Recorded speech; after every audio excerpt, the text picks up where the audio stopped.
Oh. Boleh nak masuk sikit ke? Boleh.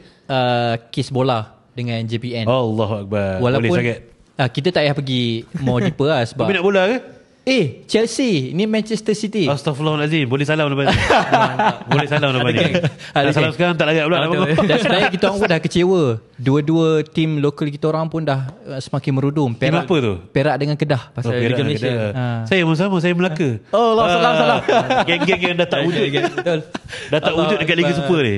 Boleh cerita sikit? Liga Super ni bagi Johor je lah.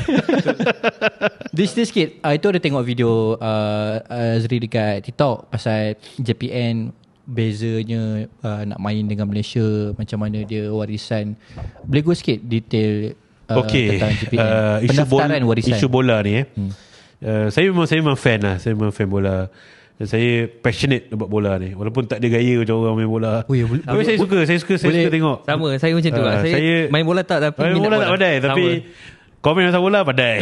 Betul. Ni boleh go next episode ni. Boleh. Nanti kita set. Boleh. Okay, isu dia bermula sebab kita ada 7 pemain lah, 7 pemain naturalisasi. Betul. Yang masuk jadi pemain bola Malaysia, mewakili negara. Lepas tu lah tiba-tiba FIFA cakap dia orang ni tak sah. Okay, FIFA cakap dia orang ni tak sah, bukan pemain warisan. So kita kena faham okay, di bawah kewarganegaraan ni adalah kuasa kerajaan negara. Bawah kerajaan Malaysia, di bawah Perlembagaan Persekutuan. Kita nak jadi warga negara ni, dia ada 3 cara, 3 jalur. Jalur yang pertama automatik lah, macam kita lah. Ada mak ayah lahir orang Malaysia, by law kita adalah orang Malaysia. Okay, itu dari segi kita panggil operasi undang-undang. Kedua, kita panggil dari segi pendaftaran. Pendaftaran ni maksud dia orang-orang yang mungkin dia lahir dekat luar negara. Jadi dia bila lahir kat luar negara ataupun mak ayah dia kahwin dengan orang warga negara asing, so dia ada kemampuan tu ada warga negara luar. Malaysia tak bagi Malaysia tak bagi kita ada 2 kewarganegaraan, 1 saja. So sebab tu dia ada by pendaftaran. Maksudnya you pilih you nak jadi warga negara Malaysia ke atau negara luar. So dia kena daftar sebelum umur kalau dulu 21, sekarang 18. 18 kena daftar. Dan yang terakhir sekali lah naturalisasi. Naturalisasi ni adalah kita boleh bagi pada siapa-siapa saja yang kita nak sebenarnya, selagi mana apabila dia memohon untuk menjadi warga negara dan dia memenuhi syarat-syarat tu. Syarat-syarat dia berkelakuan baik, ada kemampuan berbahasa Melayu. So ramai lah orang tanya, player bola Malaysia serius boleh cakap bahasa Melayu. Jadi kena tengok syarat bawah dia. Syarat bawah dia kata syarat-syarat tersebut boleh dikecualikan sekiranya kerajaan berpuas hati dengan perkara tersebut. So maksudnya kerajaan boleh ketepikan lah syarat tu. Dan kita kena berlaku jujur lah. 7 player bola ni kita ambil sebab memang kita nak suruh dia main bola. Betul. Bukan sebab kita saja macam perform je ada orang Argentina jadi orang Malaysia. Memang kita nak suruh dia jadi pemain bola. So dari segi naturalisasi settle. Maksudnya kerajaan tak ada langgar apa-apa. Dari segi Kementerian Dalam Negeri lah, semua benda adalah mengikut peraturan. Jelas. Cuma dia jadi problem apabila nak jadi pemain bola. Okay, bawah FIFA punya peraturan, kalau bayangkan dia peraturan dia adalah kalau orang tu adalah pemain naturalisasi, dia boleh jadi pemain warisan kalau dia dah tinggal di Malaysia selama 5 tahun. Selama 5 tahun lebih.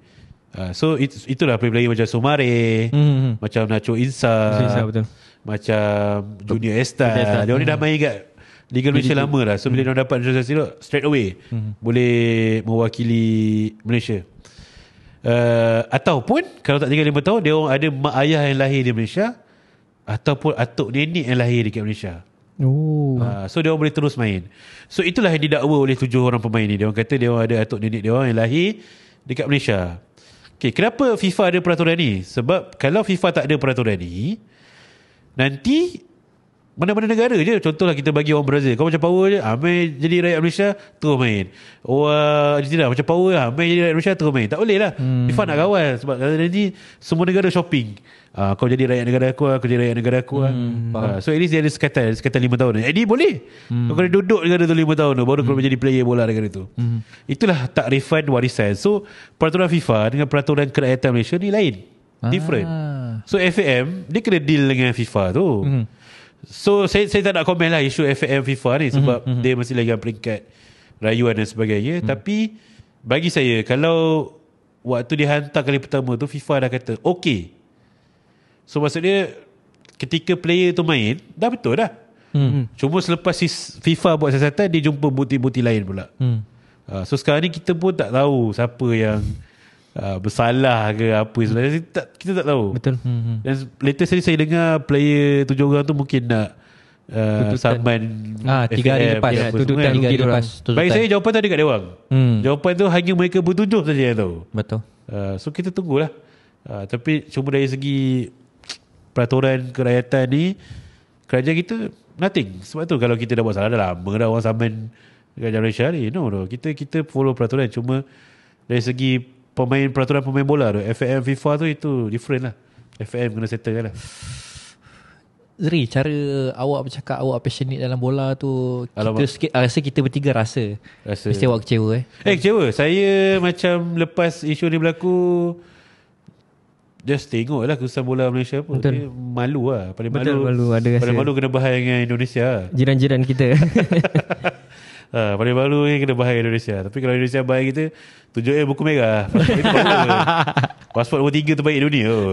Terdiam pada orang tu. Malu. Dan benda ni tak sepatutnya berlaku lah. Betul.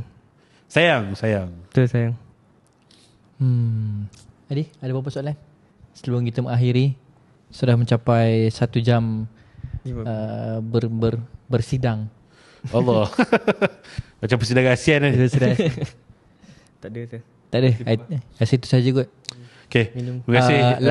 Last pro tip lah kepada kita orang remaja yang paling basic untuk keselamatan lah. Keselamatan macam mana tu? Kehidupan. Apa-apa je.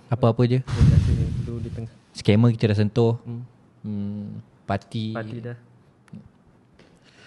Saya tinggalkan 2 lah. 2 pesanan. Pesanan saya yang pertama, orang muda jangan takut mencuba.